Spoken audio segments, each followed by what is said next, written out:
நான் கால் பண்ணப்ப நீ ஹாஸ்பிட்டல்ல இருக்கேன்னு சொன்னதோ பொய் தான்.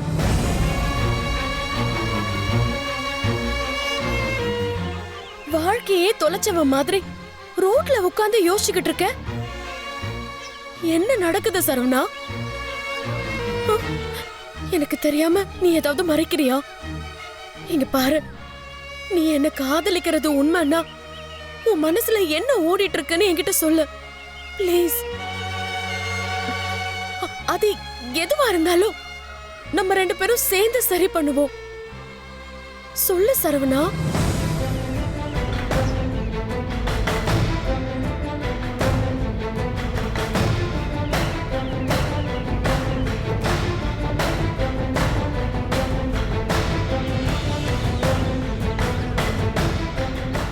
சொல்ல மாட்டேல்ல? அட்லீஸ்ட் இந்த பூ போட்டு பார்த்தது எதுக்காகனாவது சொல்ல முடியுமா? இல்ல அதுக்கும் உன் மௌனமே பதிலா?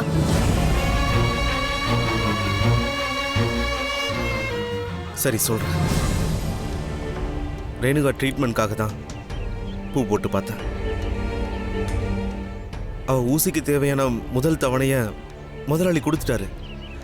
மேற்கொண்டு பணத்துக்கு என்ன செய்யறதுன்னு தான் நான் குழப்பத்தில் இருக்கேன். அதான் அவ பிரச்சனை சரியாயிருமா இல்லையாங்கிற குழப்பத்துக்கு சாமி கிட்ட பூ போட்டு கேட்டா ஒரு முடிவு தெரியும்னு தோணுச்சு. அதுக்காக தான் கோயிலுக்கு வந்தேன். இது என்கிட்ட சொல்றதுக்கு உனக்கு என்னடா பிரச்சனை? அதான் அப்பா ட்ரீட்மெண்ட்டுக்கு தேவையான மொத்த பணத்தையும் தரதா சொல்லிட்டாரே. அது முதலாளியோட பெருந்தன்மை. அதனாலதான் அப்படிப்பட்டவருக்கு என்னால மேலும் மேலும் கஷ்டம் வரக்கூடாதுன்னு நினைக்கிறேன். உன்னால அப்பாக்கு என்ன கஷ்டம்? சரவணா, நீ தேவையில்லாம ரொம்ப குழம்பி போயிருக்க. அதான் இப்படி எல்லாம் யோசிக்கிற.